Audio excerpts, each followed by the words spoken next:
Good evening, everybody. It is January 16th, 2022. You're now watching Real Talk with Ronnie live. So, welcome back to our Sunday show. It is a cold, cold Sunday here in New Jersey. I think it's about to snow. But luckily, later on our show, we have a special guest from the sunny state of California to hopefully warm us up a little bit.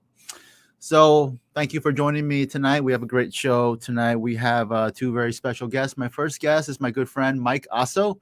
Mike Osso is a small business owner and a consultant. He has his own show, which I have been on. It's a great show. And, he recently had a bout of something. Might be COVID. It might be the cold. It might be the flu. I don't know. But we're very happy to have him on tonight so we can ask him about his symptoms and what he felt. My second guest tonight is Mr. Mark Muser. Mark is an attorney, hails from the great state of California, and he is currently running for U.S. Senate in California. He hopes to get the nomination and take on incumbent Democratic Senator Alex Padilla in the fall of 2022. So we're very happy to speak to Mr. Muser later on tonight. So let's see, what other news do I have to report on? Well, the biggest one that I can think of is that yesterday I officially announced my intent to run for county commissioner again in 2022. So as you all know, I ran last year as a first-time candidate. I came up short by 2.5 points.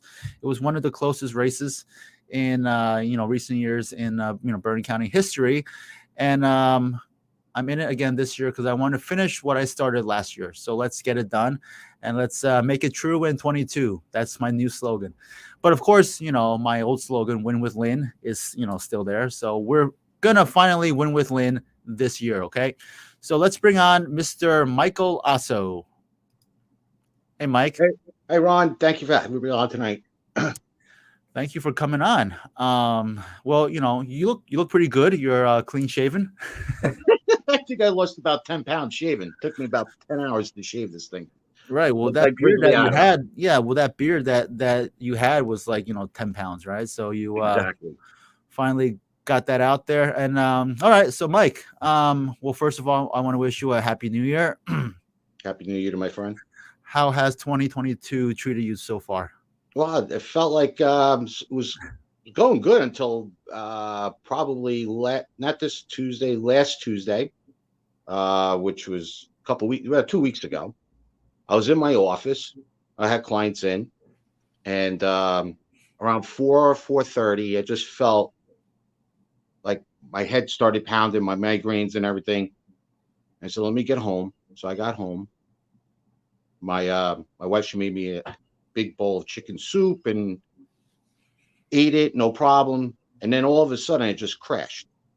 And I won't forget. I woke up around a little after midnight, actually, that Wednesday morning, and I felt my body not being normal. It was just completely shut down, aching. And so what I did, the first thing I did was I reached out and texted everyone that I was in contact with prior to New Year's, because I think New Year's Day was that Saturday. Okay. If I'm not mistaken. So anybody, I didn't see anybody that Saturday. So Sunday, Monday, Tuesday, I texted everybody, which is not that many people because I keep into a very small circle. And I just texted everybody, and then I just couldn't fall asleep. And my body just started progressively getting more and more exhausted. And I was anticipating catching like the flu because notoriously I've always had the flu this time of year anyway. So I was anticipating the fever, the chills, the bronchitis, and everything else to that effect, but never got it. Never got it. Just the body just put me on shutdown. Okay. And it lasted about 10 days. Wow. Okay. So this happened the Tuesday after New Year's, right? Lasted 10 days.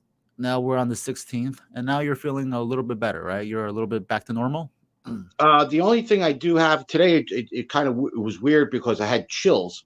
Like I was telling you off backstage, my children, they're in shorts and t-shirts. My ex, she's got her tank top on, and I'm underneath the pillow. I'm like freezing, but no fever, no nothing else, just freezing. So it's been kind of odd. what I've had. But yesterday was a very good day. This morning was very good. I actually kind of slept. And the other thing was I haven't been sleeping because my cycle is backwards.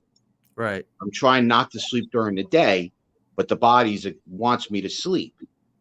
So I had to sleep, and then I was up all hours of the night. Mm-hmm. So my clock was back. So I got to work on trying to get my clock back on there. So I'm going to try to stay up again. That's what I've been doing, trying to stay up later and later to try to sleep through the night. Okay.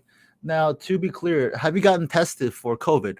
No, never been tested. Okay. Have you ever, gotten COVID to the best of your knowledge? From what my friends that I've been communicating with, either through text or private message or through my Facebook post, which are very similar to them, and they were tested positive. So it would be safe to say that the assumption was that I did have it. Okay. But I never tested for it. Now, have you ever gotten the vaccine? No. Okay. So now what? Are you going to get the vaccine, or what are you going to do? No. To me, I have natural immunity. When this started back in March of 20, just to give you a little bit of a background, I was 235 pounds. And my client came in, he's a doctor, and he looked at me and he said, you're a fat bum, or keep it clean. All right. And he goes, and he said this to me and it really hit. He goes, it's just a matter of when you're going to get this. And back then we had no vaccines. We had nothing, right? We were just ready to go on lockdown. We were just about on lockdown, if not at lockdown. And I was still in my office, and he said, it's just a matter of when. You got to go start changing your eating habits and everything else like that. You better start building your immune system. And that really resonated with me. So in the house, we decided to change our eating habits. And we started to eat home. I go to a local supermarket, Cafasso's Fairway Market.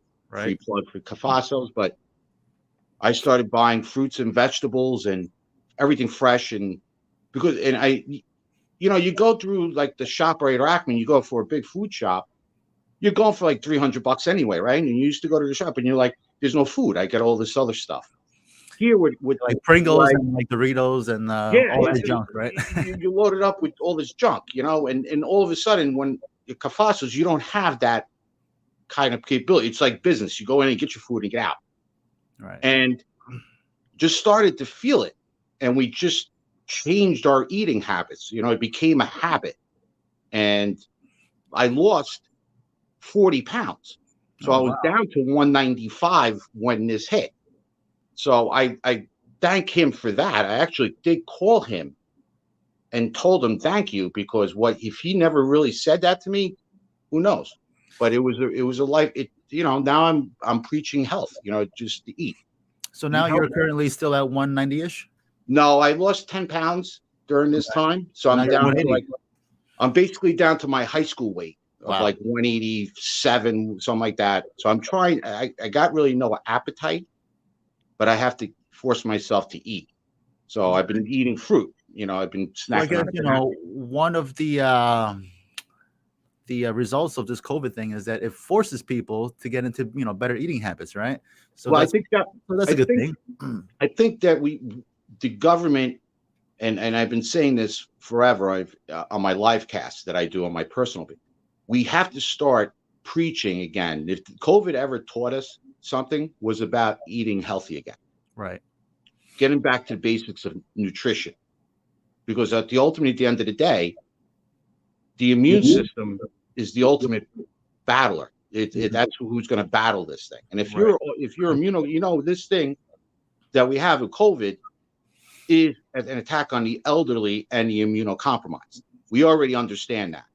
So if you're already immunocompromised, you have to take care of yourself. You have to be really vigilant in your diet and everything else. And everybody else who's not has to really start focusing in on building up nutrition. I'm not a nutritionist or anything, but I'm just a simple guy that just believes in that. At this time, this is the greatest message that we should be giving to everybody. Yeah. I think that everybody should be eating healthy anyway. And I think that's one thing that the government can be telling us, right? To eat better, to eat, more fruits and more vegetables. And I think that's the best natural way to kind of fight this COVID thing, right? All right. Well, so I'm glad to hear that you're, kind of, you're rounding the, curb, the Yep. corner, and you're getting back to normal. So let's talk about politics, because I Okay. know that's what you like to do, and that's what I like to do too, right? So, Yeah. what are your thoughts on this past election last year? What the greatest message that everyone should understand was they woke up. Society woke up a sleeping giant in this state, especially, and I keep talking about it's the parents. The parents really started to get engaged in what was actually going on, because a normal midterm election, you really think about it, it wouldn't have been no big deal. People would have just not done anything. But since we have COVID, since we Right. had lockdown, since we had remote learning, virtual learning, mask on our children, now we have CRT, we have SEL, we have all this other stuff that's trying to be influenced in our school districts. Parents woke up. Parents woke up, and that was the biggest message. If you see what happened to Youngkin Yeah. in Virginia, what the difference between Youngkin and Jack Citarelli was, Youngkin rode the tsunami to victory, right? Jack, who wasn't even supposed to be in this race. Let's think about it. Jack was supposed to be down 9-10 points. This wasn't even supposed to be a contest. But I think Jack fell short. He rode the wave, but he didn't ride the tsunami. He didn't understand that there was a tsunami. He was just trying to carry the wave. And I think that was it. But think about how close he got. Yeah, I got within like 2.5 points, right? Right. Under And 3. and what happens is people start to pay attention. And I always say this, people wake up when they're inconvenienced and they start to look. And all of a sudden, like you ran, right? You, Garcia, and all you guys, great guys, right? They would have never gave you the time of day in our area. They never would have. But all of a sudden, they started to listen and they started to engage inside the Republican Party inside the county, Right. right? Because it's predominantly blue. So They do you started think to be engaged. do you think it was a missed opportunity on the part of the Citarelli campaign for not riding that tsunami? Or I think he should have pivoted in August. He should have really pivoted like Youngkin did, right? When the parents were going storming the board of ed meetings and right, being really vocal, he should have got more, and they should have just pivoted and engaged that more, like Youngkin did. Okay, you saw what happened was going down in Loudoun County in Virginia. right, We were having the same thing here. We were actually, if you really looked at it, Middletown, which I was following big, and that's where I can't call Murphy is, because I call him something else, but we won't say that. But Murphy lives. And they would have like very vocal in that whole area, very vocal on this whole thing. And I just think if he would have pivoted and started gravitating to that, he could have picked up more. Because you got to remember, there was a lot of people in this state that didn't vote right. because they were disgruntled Trump voters. I think the final tally was that turnout was still at 40%, right? Right. Right. Now, But it was a different demographic, though. right. So Jack Citarelli has announced that he's going to run again for governor in 2025.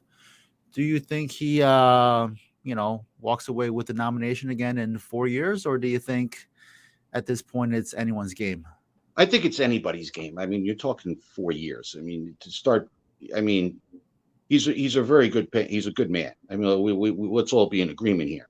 But 4 years is 4 years, and there's a lot of other people that are going to come in and put their hat in the ring. Are there and any other names off the top of your head that you can think of who might potentially? I mean, look, I was personally, I was rooting for Rizzo during.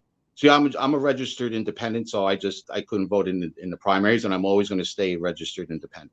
Right. But I was looking at Rizzo. I think Rizzo had he was more less of a politician, and I think we're gravitating our society, and especially our state, are getting tired of politicians. That's why people are resonating to you, Ron. You're not a politician. You're just a dad who wants to do something good. You don't come from the pedigree of politics. You don't. You drew your hat in the ring for the first time. And that's what people today want. They want people to represent them instead of taking their party over their people.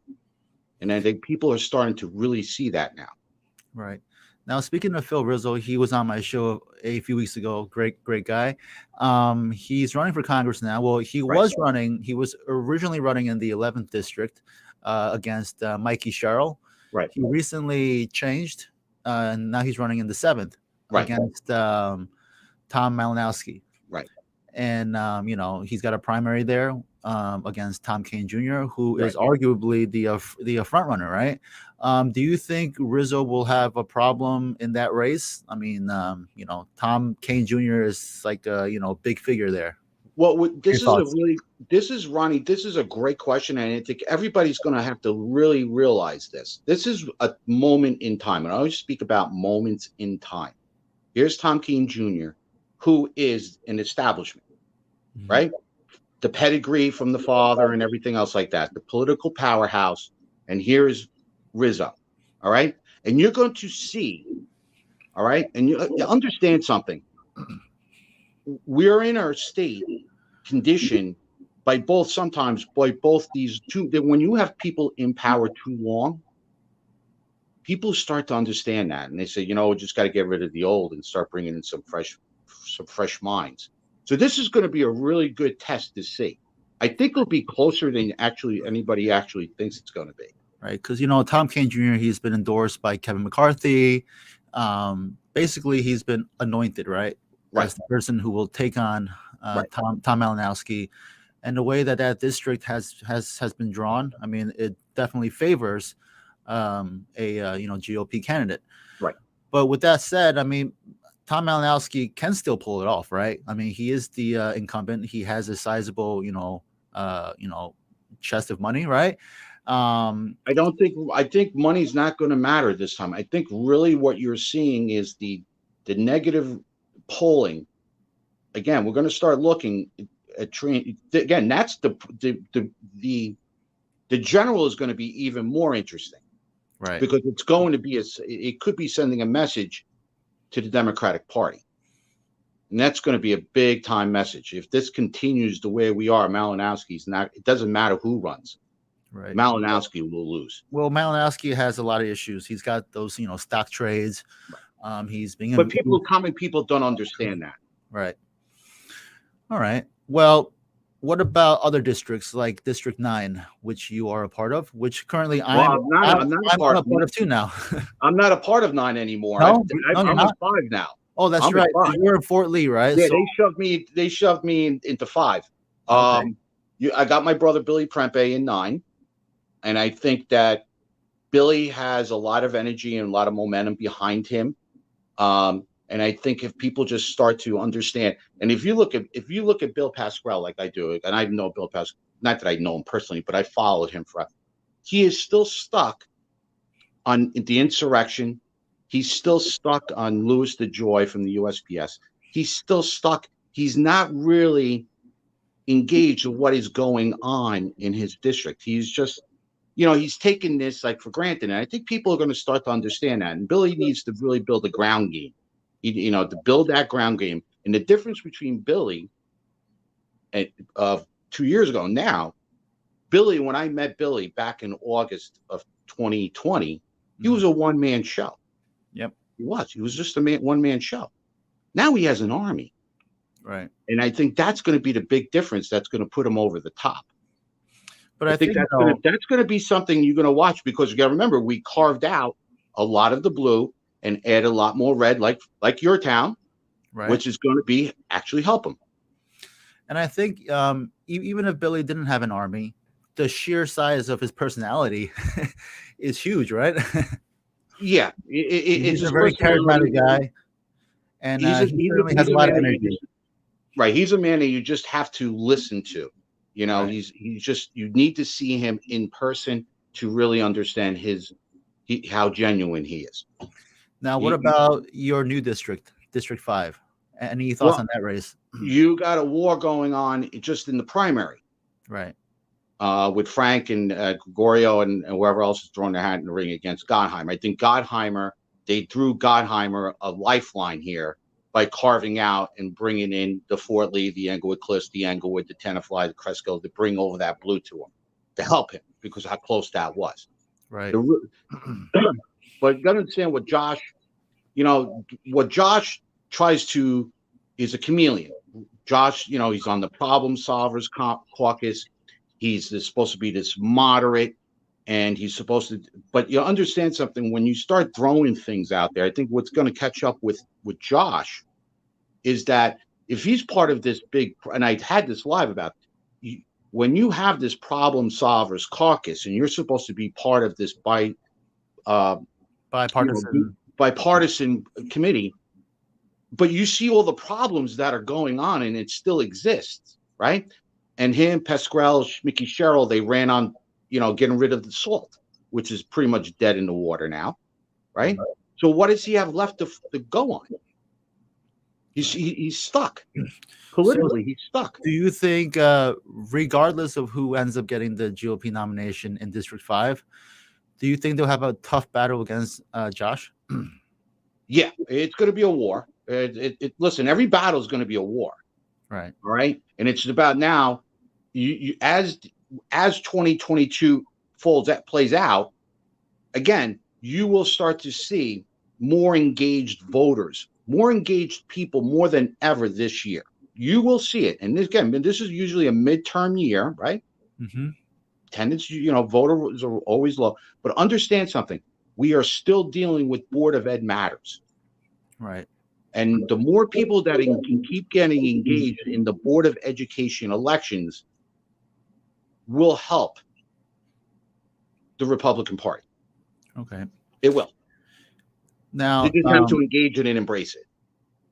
Now, do you think someone like Andy Kim will easily win? Yeah. Yeah. Maybe. Yeah. I mean, look, anything's possible. You don't know we're still a long ways away. Do you have any predictions on how many seats the Republicans will take this year in the Congress? In the midterms. In the Congress? Yeah. If everybody does it the right way and sticks to message, and people are going to be part of, in certain areas. Let's just talk about New Jersey here. We can pick up 5 seats just from the House here. From which districts?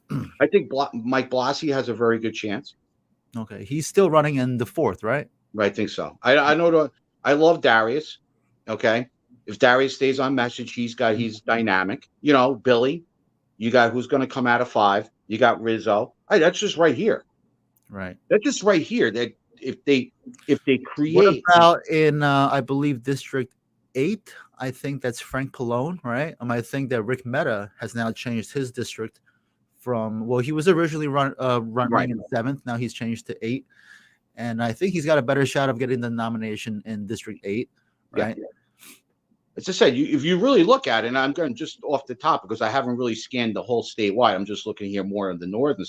You're going to start to see a lot more. You can see it. And again, the Republican Party, and I think we had this conversation a while ago. We need to start building more of a backbone. We need to start being who we are.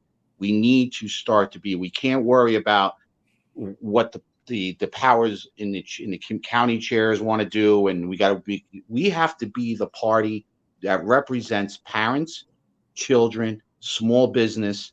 We have to be that. We have to go back to that. We can't be everything. But you see what's happening right now.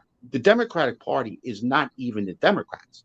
Oh yeah, they're progressive. They're out there. So it's easy you have to go on the offensive, because all these people that are running who ran prior ran on that progressive agenda. And now they're seeing they're politically stuck. So what you're going to see them come back to is the middle. They're playing the game, but the Republican Party has to call them out and hold them accountable. Mm-hmm. It's like I tell Bill Pascrell in 2020 wanted to be part of the squad. Remember, he made that big thing. He wanted to be part of the squad with AOC and all them, right? Well, all of a sudden, you're going to see the old man want to come back because he went too far left, right? So now you got to hold him accountable there. Right. You have to, because you can't have these games like that anymore. And people are just going to see right through the politics. They're just going to. If you were the campaign manager or like a strategist, what are the tips and strategies that you would tell the NJGOP to focus on in 2022 if they want to, recapture these seats and actually start winning? You have to, you really have to start building a ground game. You have to stop being in the nice areas, the cushy fundraisers. You need to start having a lot of boots on the ground. You need to really start to do that. You need to start to speak to the parents who are completely engaged right now because they're based on emotion, right? Their children are wearing a mask. Their children are middle and remote learning. You have to decipher yourself from that. So you have to go and engage more than ever. You can't have the swanky political fundraisers anymore. Right. All right. And when you start talking about the urban areas, okay, like you talked about the Pattersons, the Camdens, the Newarks, the Trentons, and the Jerseys, you need to be in that. You need to be in the ground there. You need to. There's no reason not to be in there anymore. They need another voice. They do. Right. Now, during the course of this campaign or of this year, are you planning on being active in any particular campaign? I'm involved in Billy's. Okay. In what capacity? Are you like his strategist? I'm just like his concierge. Okay. It's like, I mean, I love Billy. And Billy knows, I would help Billy on the back end. Billy doesn't need someone to support him on the front end. Do you think Billy's going to get primaried? What's that? Do you think Billy's going to get primaried? Well, I hope so. I think he is, and I think I welcome it because that's what our democracy is about, right? It's about having primaries, right? Right. And I told Billy, if that's the case, welcome it, because what happens is it just gives people more energy earlier. Mm-hmm. So it keeps him on his A game. All right. And I wish whoever wants to primary, listen, that's what our democracy is about, right? To run, right? And there's nothing wrong with it. And may the best candidate win. But you also have to always welcome it. And remember, you're not entitled to anything in life. You have to go out and earn. But I think this is a great blessing in CD9, just like it is in CD5. As long as they keep it civil and on point instead of trying to throw fire bombs at each other, what they can do is engage voters earlier. And that's what we need. So primaries are always good if done correctly and fair. All right. Well, I want to thank you so much for joining me today, Mike. I wish you the best of luck, and I know that you're still recovering from your bout of whatever. It might be COVID. Yeah, one more day, I'm good. Yep. Tuesday, I'll be back to work. And Ron, one last thing. Sure. Ron Lynn, 2022 County Commissioner. This man is a gem. I love him from the moment I met him. Thank you, Mike. That's who we need. We need people like you, Ron. We do. Thank you, Mike. And I've loved you too since the moment that I saw you. So the feeling is very, very mutual. It feels weird. It feels weird not having a hat on tonight. All right, Mike. Thanks again, Ron. The best of luck, and we hope to have you on very soon. Okay. Anytime. I'm always humbled to be on your show. Thank you so much, sir. Thank you, Mike, and we'll talk to you very soon. Peace. All right. So that was my interview with Mike Osso. We got a comment here from Diana, my great friend. Agree. Win with Lynn. And let's see. Thank you, Diana. Another comment from Al. And the primary candidates support each other after the primary. Yeah, well, that's the whole point, right? We hope that, we don't have anything against a primary. But once the primary is done with, we should come together and, run as a one unified team. All right. My next guest is waiting for us in the green room. He is running for U.S. Senator for U.S. Senate in California, the great state of California. His name is Mr. Mark Meuser. And let's bring him on, okay? Mr. Muser, how are you? I can't hear you. Oh, Mark, you can't hear me. Okay, let's see. You can't hear me, but I can hear you. Okay, Mark, what I would suggest you do is perhaps log off and log back on.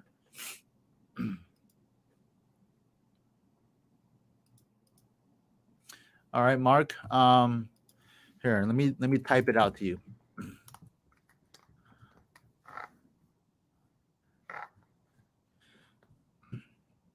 All right. Well, this is what happens on a live show, right? Oftentimes, we're dealing with technical difficulties.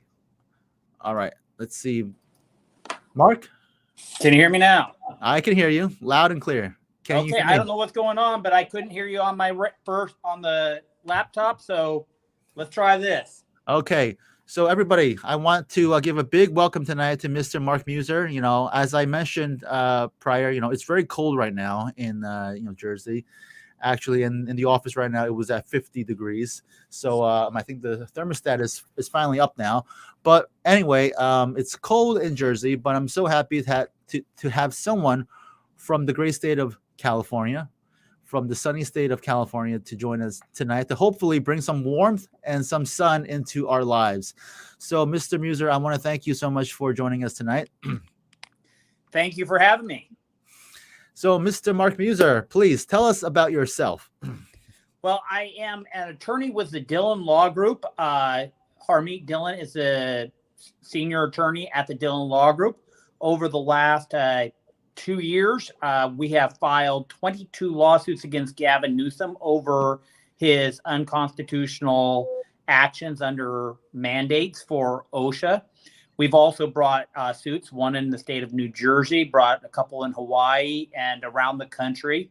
Last week, I was a part of the legal team that was involved in the OSHA vaccine mandate. So I have been pretty active when it comes to mandates being brought by the president, by governors, public health officials over the last couple years. I also do election law. So I was involved with the 2016 presidential recounts in Michigan and Wisconsin. I was in Pennsylvania in 2020 for those elections. When Gavin Newsom and the California legislature tried to keep Gavin Newsom off the ballot in the state of California, I was a part of that legal team. And recently, when they tried to keep Larry Elder off the recall election, I was the attorney who argued that particular case. So as a constitutional election law attorney, I'm on the forefront of litigating to try to protect voters and citizens of their fundamental constitutional rights. Okay, great. Wow. So you've got a lot of experience in the constitutional law area. So why U.S. Senate? What made you decide to run for U.S. Senate? Is this your first race for political office? No, it's not my first race for political office. 4 years ago, I ran for California Secretary of State, which would have been the chief election officer. But over the last couple years, as I've been fighting all these unelected bureaucrats who have been passing laws, basically, that we've all had to live by, it just became very clear that as I have been on the front line fighting these unelected bureaucrats, that someone had to go to DC and fight these bureaucrats from the Capitol building. And it just became very clear that our current set of laws have given way too much power to the administration. I don't think it has. I think the Constitution is very clear. I mean, I'll be very clear. I don't think the Constitution gives these unelected bureaucrats any of this power. But unfortunately, the judiciary has just rolled over and really allowed a lot of this to go through. Yes, I've got 3 Supreme Court victories, actually 4 last week, over these mandates. Right. But these are lawsuits that never should have had to be brought to begin with. They should have been won at the district court and quickly been over. But unfortunately, too much discretion has been given to these unelected bureaucrats. I mean, we live in a republic where we, the people, elect our duly elected officials who pass the laws which we are governed. Nobody here has voted for Dr. Fauci. Nobody has voted for their local public health officer who says your restaurant is closed, or you have to wear a mask those 10 feet into the restaurant. Then you put the mask on, then you can take the mask off, go to the restroom, you got to put it back on. All this stuff, all this crazy stuff that's coming from unelected bureaucrats that are depriving people of their Fourth Amendment rights to liberty is unacceptable. And we need to go into the Senate and we need to clean up these statutes. And not only that, we actually need to start paring back the power that these regulatory agencies have, and to the point where, in my opinion, a regulatory law or ordinance is not effective until Congress actually has the opportunity to vote on it, yay or nay. Maybe they're not allowed to do hearings, so it's just a more streamlined process. But I think we have to return power back to the people, back to our duly elected officials, and we cannot allow unelected bureaucrats to have this much say over people's lives. Okay.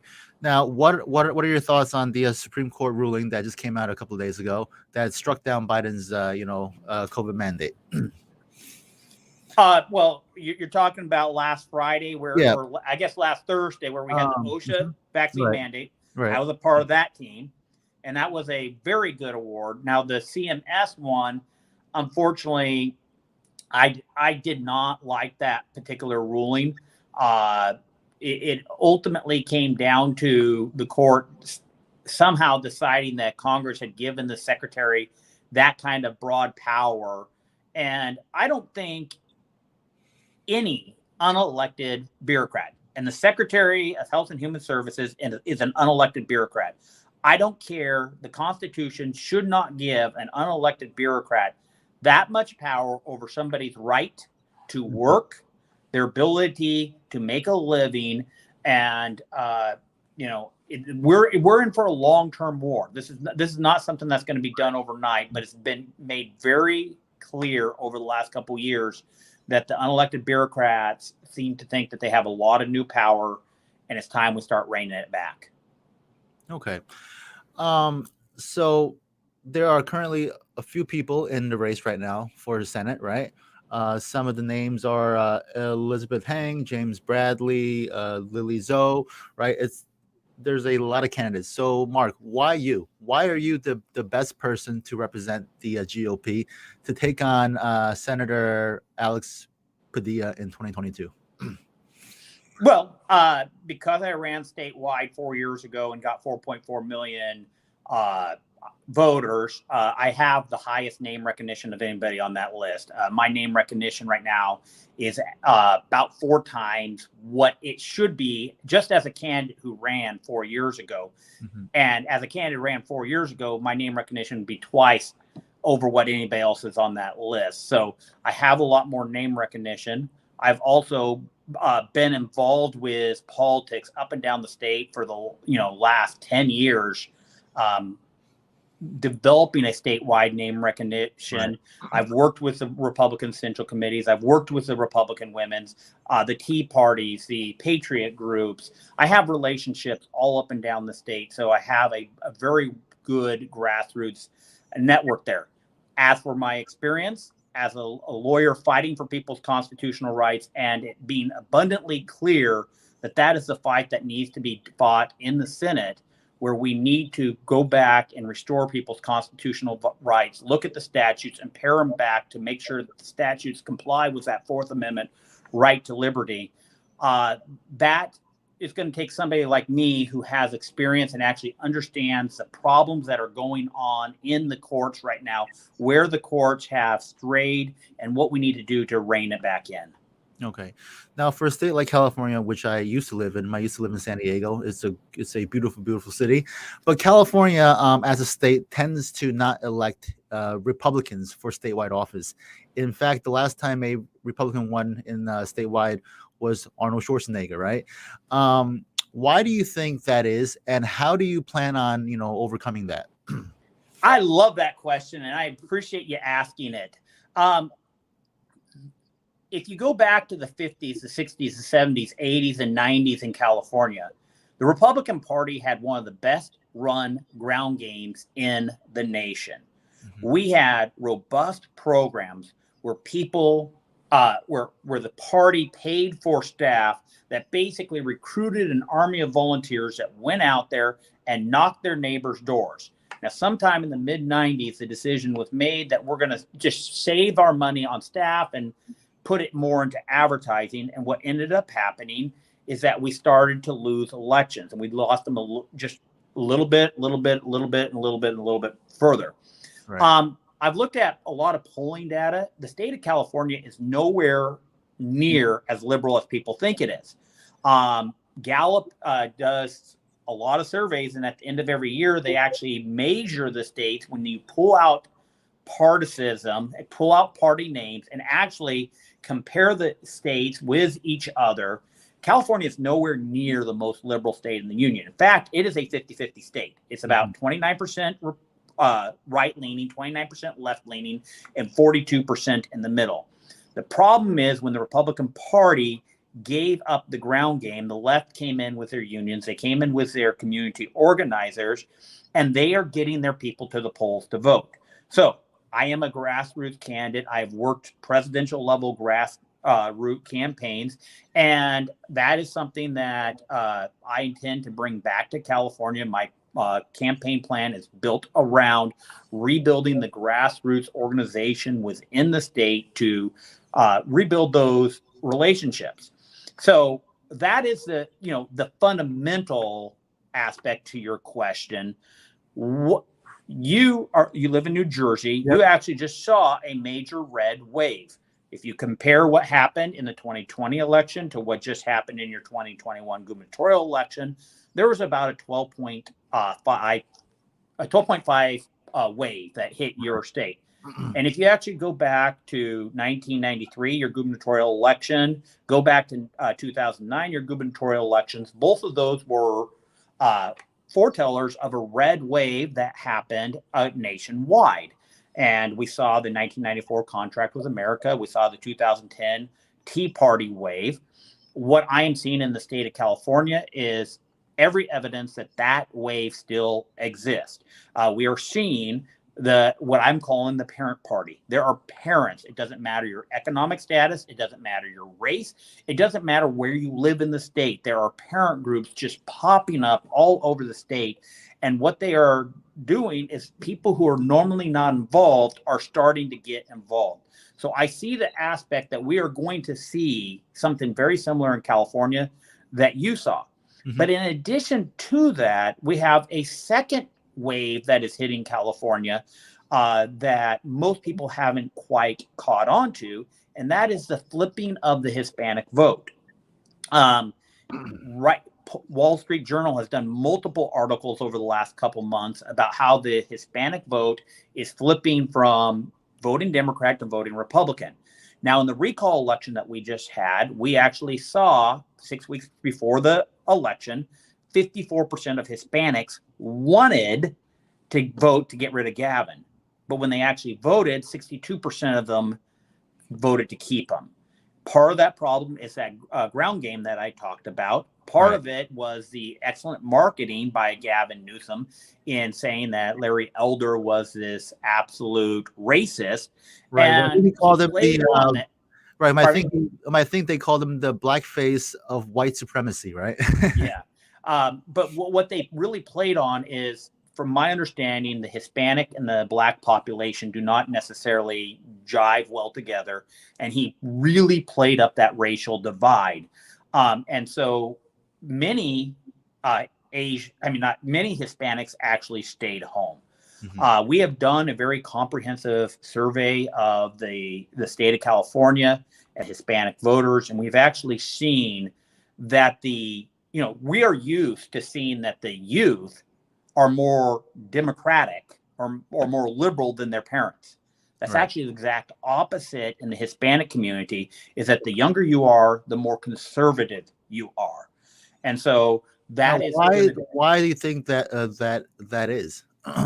I think right now crime and economy and what's going on with the school system seems to be really resonating with the younger generation. If you're older, you may not, schools are important, but you don't have kids in the school. You're not in the school system. You probably have your job is a little bit more secure than the younger generation. I don't know why crime tends to be much more of an important issue for the younger generation than the older generation, but that's what our polling data is showing.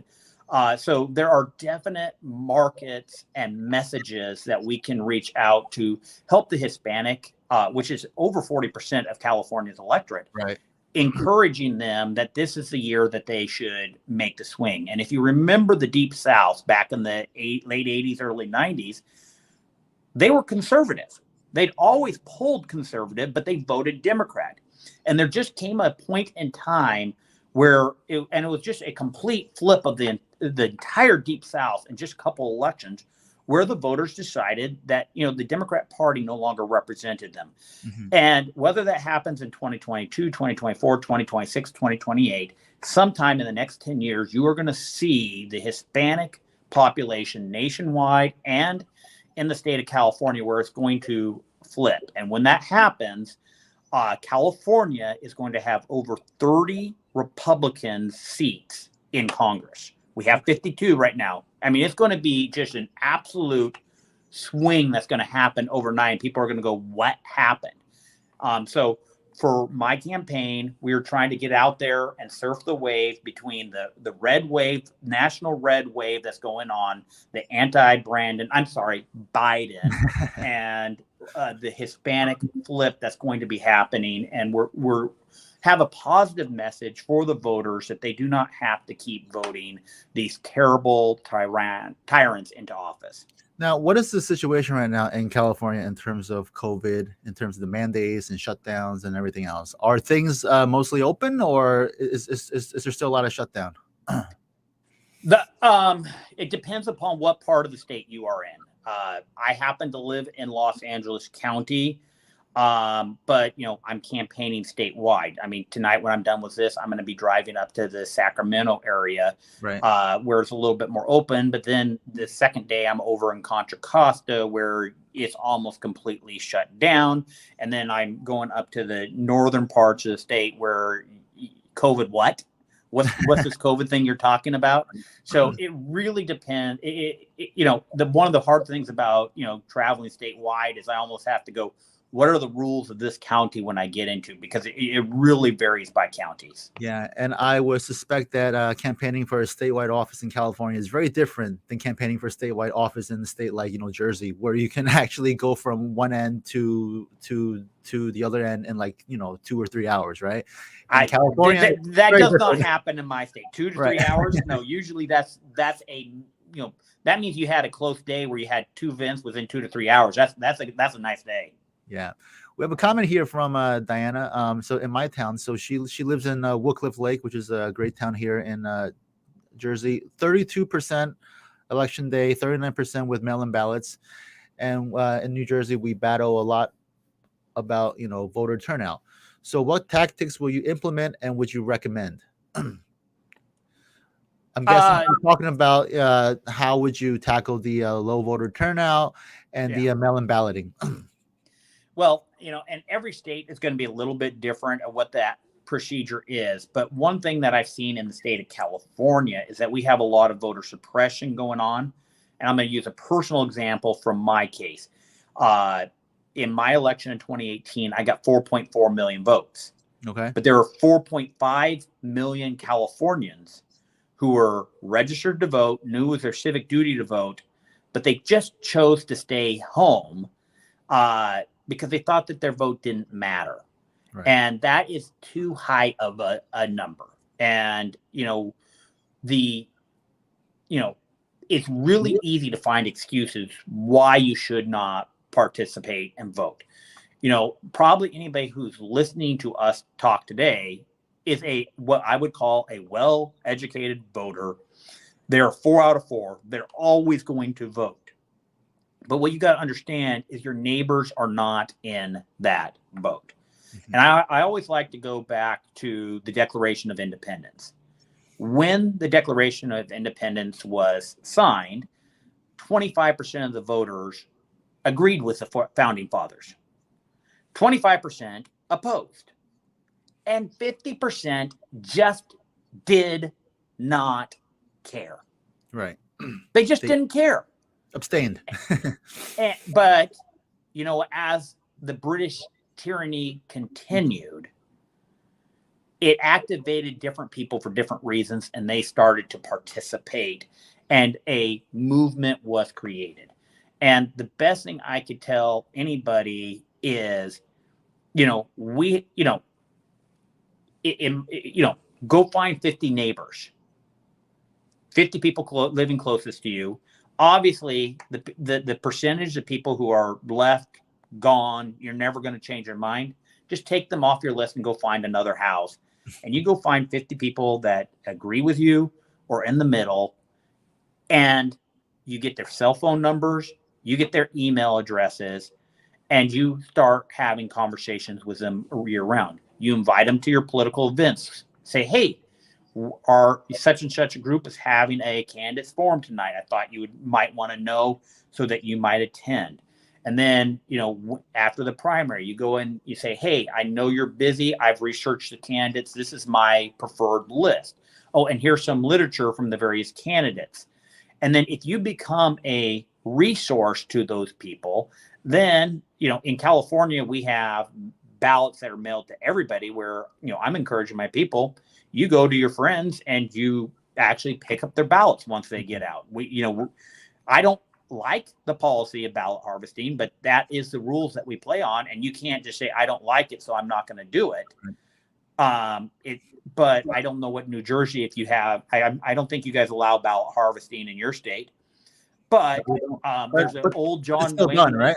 There's an old John Wayne political commercial that you can see on YouTube where he talks about how you got to go to your neighbor's house and offer to babysit their kids or drive them to the polls, and you take away every excuse that your neighbor has. Right. The system is getting easier and easier for people to vote. There's less excuses, so we got to be a little bit persuasive. And I don't know if I quite answered her question, but the thing is, we got to impose ourselves upon our neighbors and not let them take the easy way out. Okay.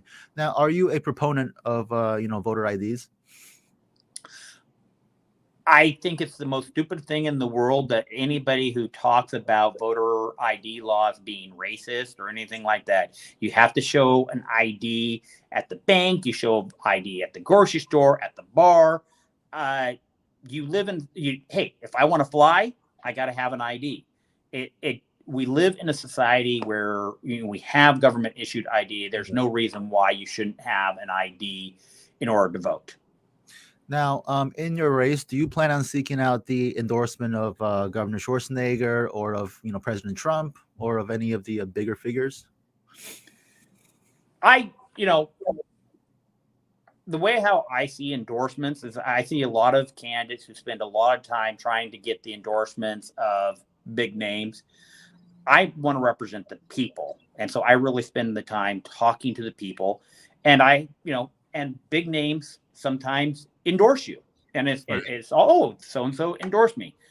But, I don't want the race in California, or I don't think we should make races about other people's personalities who aren't necessarily on the ballot. If those people want to express to their followers who they're supporting, I don't turn that down. But if you go to my webpage, you don't see a list of people who are endorsing me or anything like that, because I think too much to do is made about endorsements, and it actually turns campaigns about personalities rather than about the issues that are actually before us. So I don't turn down endorsements, but I don't necessarily actively seek them either. Gotcha. Okay. So in your race, what are some of the issues that you want to focus on? Like the top 3 issues? Well, that's should be a fairly easy question. And I think the voters are making it very clear what they feel are the top 3 issues, especially, here in California. COVID has made it abundantly clear the problems with our school system. And there are just so many parents up in arms about what is going on. I mean, some parents, it's the issue of CRT. Other parents, it's the issue of their kid having a greater chance being hit by a meteor walking to school than they are of dying of COVID. And why are we masking them? Why are we mandating vaccines? Some people are just seeing poor performance. It doesn't really matter what the issue of the school is. Their parents are frustrated because they feel like their school trustees' hands are tied, that they cannot actually advocate for the kids. Mm-hmm. And the problem is Washington, D.C. puts so many strings on the school boards that we're really allowing unelected bureaucrats in D.C. to control our children's local education. And we really need to start cutting those ties that Washington has on our kids' school. Okay. I don't think, second issue, I don't think anybody who's watching your show hasn't seen what's going on in California right now, where you have a bunch of people lining up, rushing into stores, stealing as much as they have and running out. We have smash and grab thing, right? Smash and grab. I mean, it's just a crime is really becoming a major issue in this state. And I think the voters actually want they actually want the laws enforced. We're supposedly law and order. Now, most law and order would be a state issue. But again, a lot of budgets, a lot of grants are coming down from the federal government. So at the federal government level, we need to make sure that with those grants, if you're not enforcing the law, you're not eligible for these grants, because we got to make sure that law and order is actually enforced. Because if you do not enforce law and order, because where the laws come from are duly elected representatives. We're a republic. Our representatives pass these laws. When you have DAs choosing not to enforce the law, we are no longer living in a republic. We're no longer living in a democracy. We are living under totalitarianism. Right. And that is unacceptable. And so we have to make sure, I think a lot of it really needs to be a state issue, but from the federal issue, we can incentivize it a little bit. Okay. Third issue, that's the issue I mentioned, is we got to rein in these unelected bureaucrats. And I think that we do that by returning the power to Congress. Unelected bureaucrats, go ahead and do your administrative laws, but they have to come to Congress, and Congress has to approve it. And Congress has an ability, that did not really work out. We can claw back, bring that back up before the entire legislature and vote on it. And that is going to be very important. Another thing is that the courts give what's called Chevron deference to these regulators.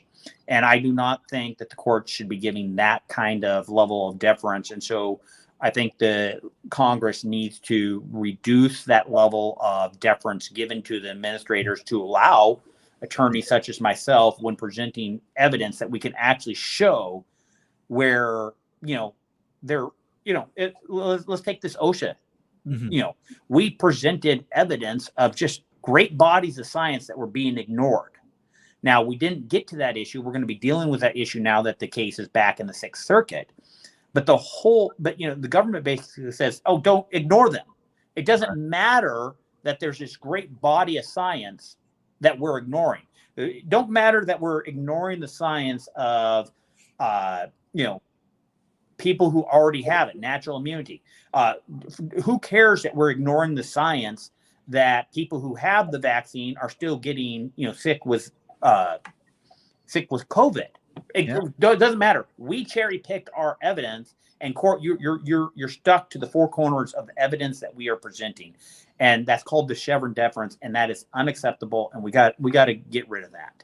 Okay, Mark, I read from your bio that you're also a prolific reader, right? You see my book collection behind me. Yep, you read a book each week. So, what was the last book you read? The last one, the one I'm reading right now is this right here, Memoirs of the Southern Department. It's basically written by Henry Lighthorse Harry Lee, father of General Lee, but he was probably next to Washington, probably the most recognized hero of the Revolutionary War. great book and a lot of great stuff. This was printed in 1812, by the way. Wow. You know, I as I said, I read a book every week. It's hard to remember which book was the last one I read. It's a lot easier to know the book I'm reading right now. We have an easier question here from Diana. She wants to know, what is your favorite book? Ooh, favorite book. I have to go with this one right here. It's written by Henry Cabot Lodge. It's a 2-volume set. It's the story of the Revolution. When I picked up that book, I went through both volumes in about 3 days. I literally couldn't put it down. It was probably one of the best not biographies, history of the American Revolution, written by Henry Cabot Lodge, who was a United States Senator at the turn of the century, the 18th to 19th century, that is. Okay, well, thank you, Mark, for coming on today. Is there any last words that you want to say to my viewers or to your, potential voters? Hey, thank you for having me. Encourage anybody to go to my website, markmeuser.com, MarkMeuser. I'm also on Facebook, where I have about 42,000 followers, but they are very active. We sometimes hit up to 1 million people every month. So we have a lively conversation there. I would encourage you to follow me on Facebook. Don't give up on California. Have faith in California. I haven't given up on California, and neither should you. All right. Thank you, Mark. And we wish you the best of luck on your campaign. Thank you for coming on our show. And we hope to have you on, again in the future. Okay. Let's do it. Sorry about the technical issues earlier here. It's all good. And I know that we're all going to still, keep our California dreaming, right? Let's keep the California dream alive. All right. Okay. Thank you, Mark. Have a good day and best of luck on your campaign. Okay. All right. Bye-bye, Mark. All right. Great. That was my interview with Mark Muser. I hope I'm saying it right, but this is his website. If you want to check out his campaign, markmeuser.com, MarkMeuser.com. He seems to be a great guy. A brilliant lawyer. He's been through a lot.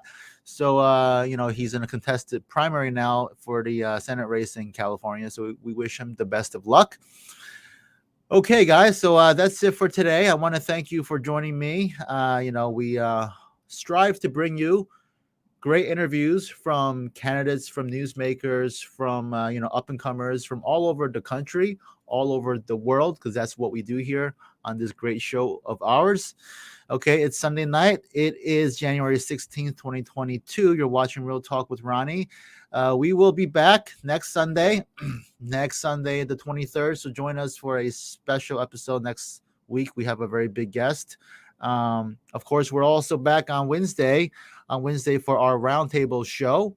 All right. In the meantime, now that I am a candidate again, I would like to direct you guys to check out my website, ronaldjosephLynn.com. You can read more about me and my background and about my run for county commissioner in 2022 of this year. So, and of course, you can check out my page for Real Talk with Ronnie on Facebook, facebook.com/Real Talk with Ronnie. You can go to our YouTube channel by searching for Real Talk with Ronnie and subscribe to our channel. And if you want to reach out to us, if you want to come on our show, if you want to recommend someone to come on our show, please email us at realtalkwithronnie@gmail.com. All right, guys. So thank you so much for joining me tonight. And I will see you all on Wednesday. Okay. All right, guys. Bye-bye.